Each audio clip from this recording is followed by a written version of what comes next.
Bismillahirrahmanirrahim. Assalamualaikum warahmatullahi wabarakatuh. And good morning to Ustaz Ahmad Takim bin Ismail and my fellow friend. My name is Muhammad Shahmi. My matric number is 2020951063. Today, our group want to present our assignment about Islamic tourism as leisure management. Introduction. The tourism industry is well known for moving people from one side to another.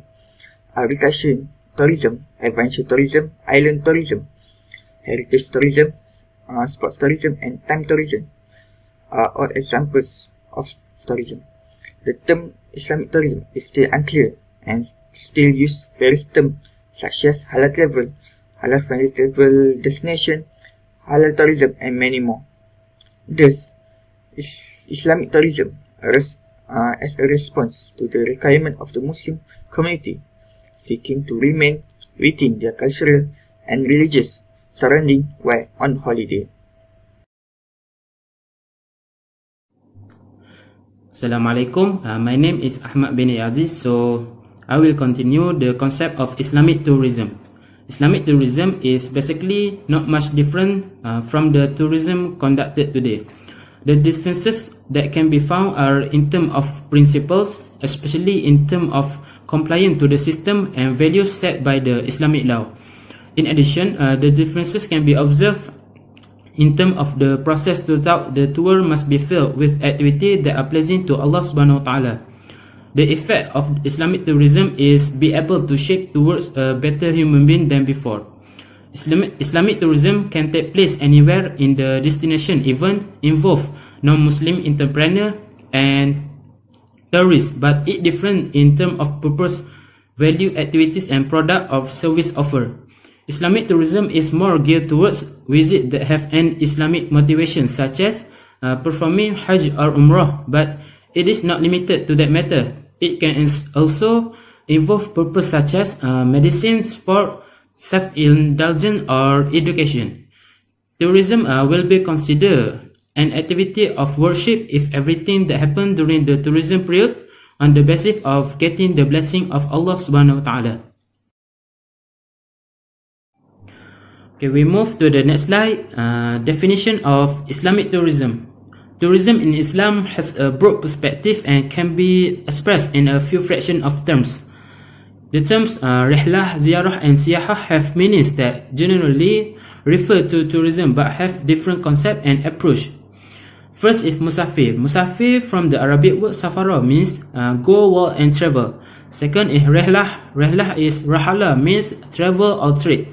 And the third is siyahah. Siyahah is saha means travel on earth. Islamic tourism is defined by a variety of names including halal tourism, Sharia tourism, and Muslim-friendly destinations.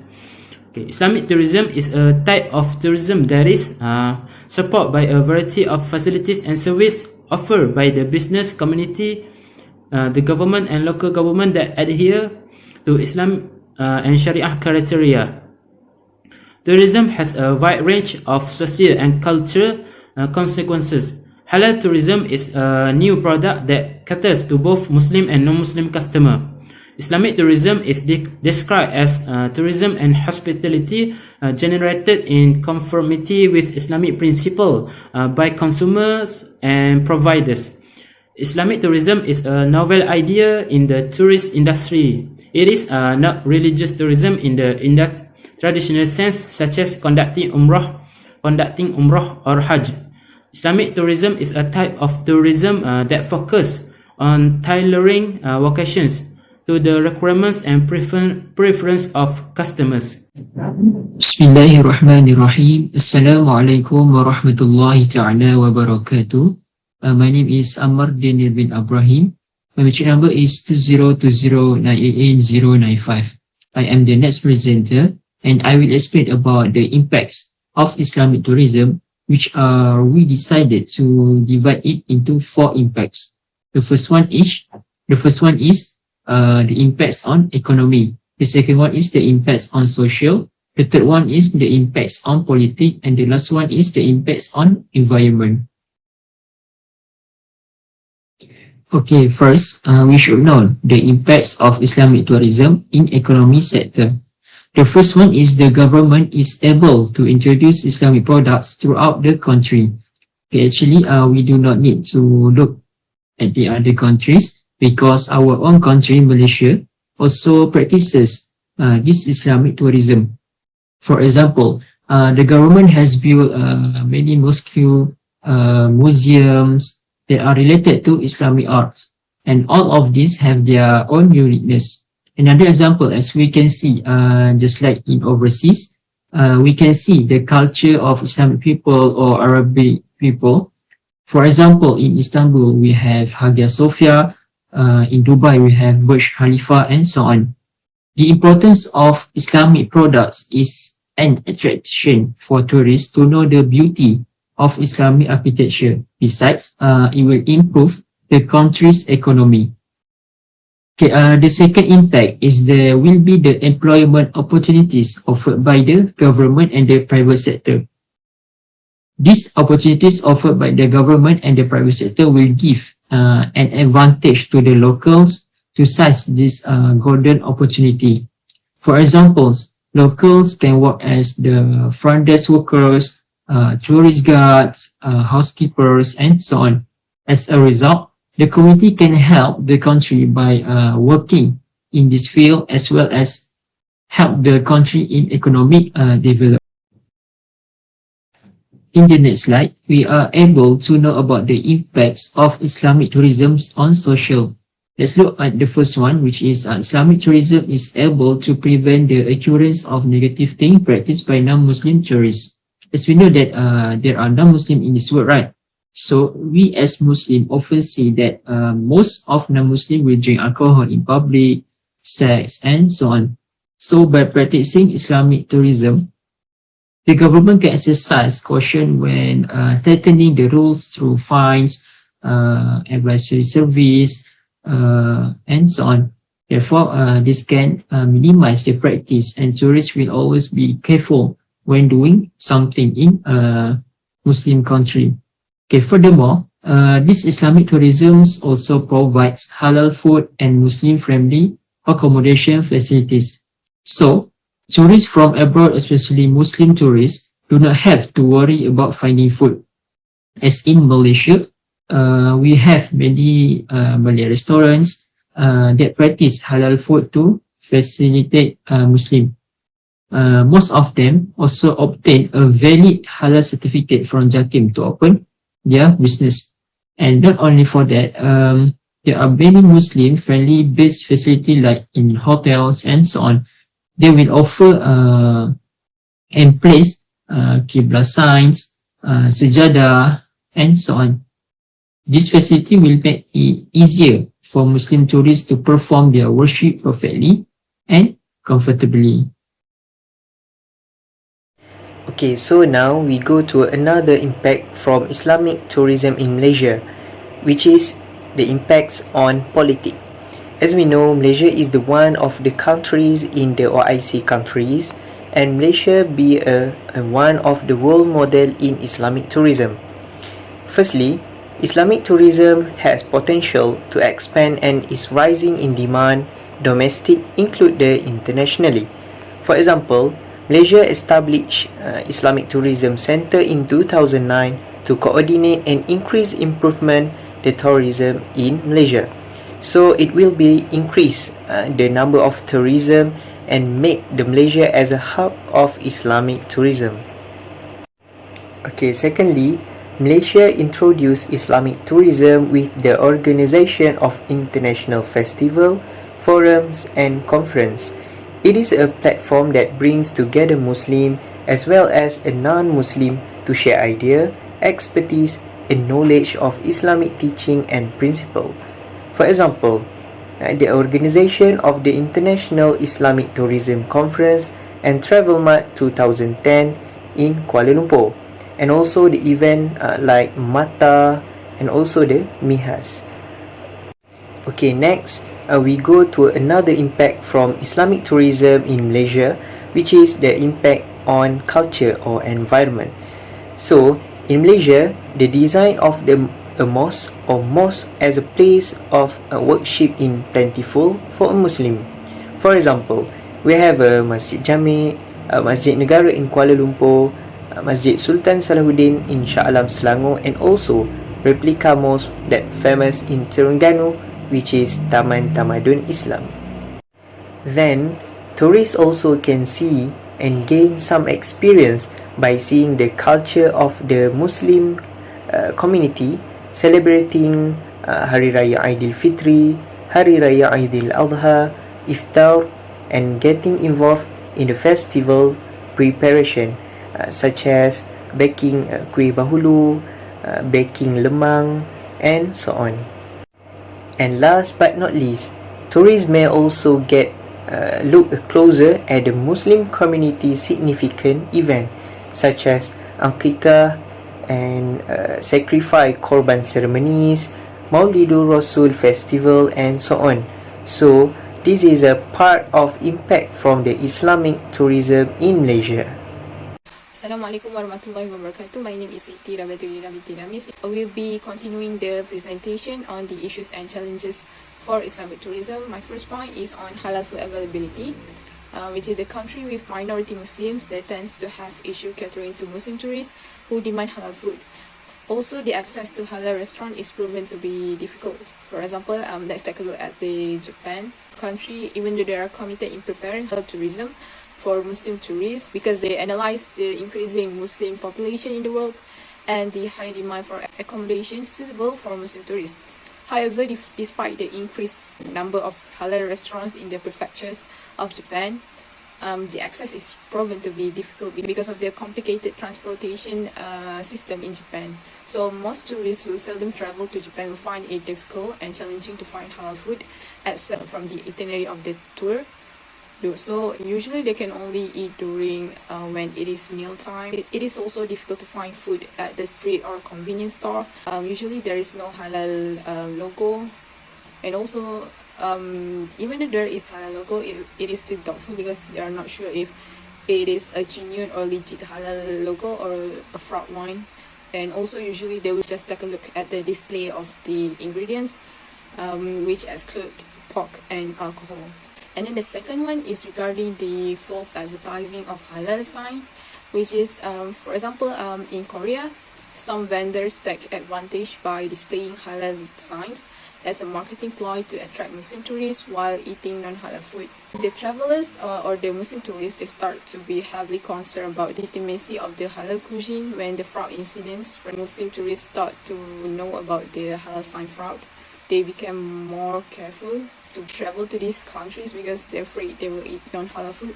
So the false advertising of halal sign fraud is common even in a country with a majority Muslim population, because it is to attract more Muslim tourists and increase their sales even though they don't have any knowledge on halal content. So this will cause, it will lead to extra preparation for country or an organization to bring the budget allocation, policies development, transport authorities, and individuals who will be responsible to ensure and conserve for the halal tourism accommodation.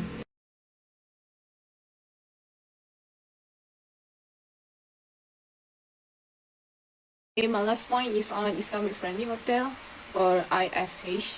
So limited number of hotels that personalize their services to meet the preference or requirement of different group of tourists. So many hotels, they offer the homogeneous service and products to all tourists regardless of their special religious needs. However, this Islamic friendly hotel is different from that because they offer accommodation suitable for Muslims, such as easy access to pray, halal food at the hotel kitchen, and also everything following the Sharia law. There are a few reasons why it is challenging to impose Islamic friendly hotel or for one hotel to change into Islamic friendly hotel. First, it will cost embedding Islamic values in hotel policies, where the hotel need to change their policies by complying to the Sharia law if they decided to change to Islamic friendly hotel. So it will be a challenge for them to change hotel policies. And the second one is monitoring Sharia matters. The third one is cost increase in compiling with halal certification requirement, because for a hotel to become a Islamic friendly hotel or Muslim friendly hotel, they need to ensure that all the food from the kitchen is halal and the kitchen have halal certification. So in order to have that, they need to pay some cost to request for it. And then the last one is the non-compliance of halal requirements by suppliers. It will cost an issue to the hotel if there is non-compliance by the suppliers of the food.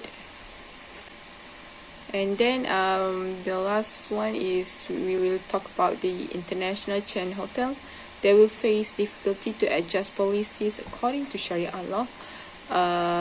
And then it will cause capacity planning and halal certification requirement for food and beverages served for guests.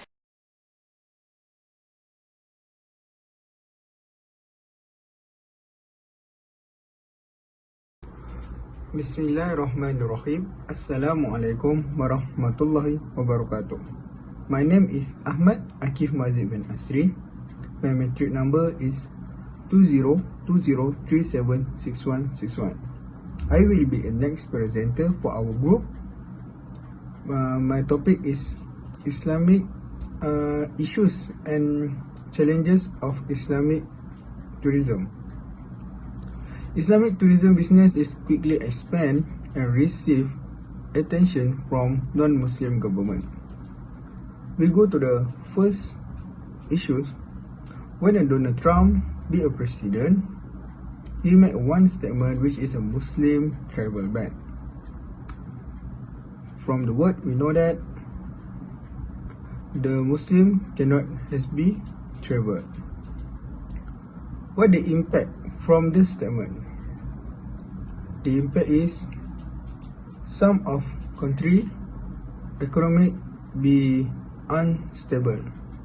That have a six of country which is Syria, Iran, Sudan, Libya, Somalia and Yemen. We go to the next issue. The restriction on the electronic device in cabin bag at the 11 airport in Jordan, Egypt, Turkey, Saudi Arabia, Morocco, Qatar and UAE. What the effect from the restriction on the electronic device? Restrict the movement of a Muslim around the world, and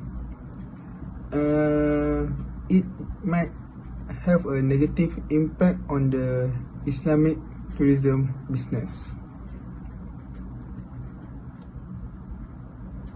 We go to the next challenge, which is cannot accept Islamic culture. Why I say the cannot accept Islamic culture, some of people not Muslim say woman wearing a scarf or wearing a burqa, he said a woman is terrorist.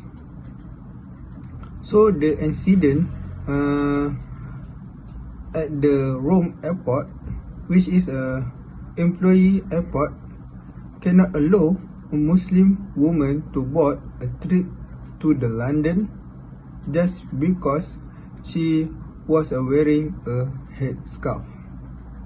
From the accident, we know that not all of human or not all of a non-Muslim accept the Islamic culture. And the last point for me is a lack of uniform and worldwide standard and certification. Islamic tourism business is the lack of uniform and worldwide standard and certificate. There are no uniform worldwide halal standard or certificate system. So, it causes a Muslim tourist to find it difficult to travel. At the same time, it is one of the challenges of Islamic tourism. This is all from me. Lastly, conclusion. Islamic tourism is a relatively new tourism product that is seen as a potential new source of revenue for Malaysian economy, notably in tourism industry. Furthermore, Islamic tourism emphasizes Tawhid compliant and Sharia compliant features at the practice, ethic and value levels at the stage of concept and thinking. Compliance with religious observances is a major factor in Islamic tourism. It should include factors that will help create a Sharia-compliant Islamic heritage tourist offering that is appealing to consuming Muslim. That's all from our group. Thank you.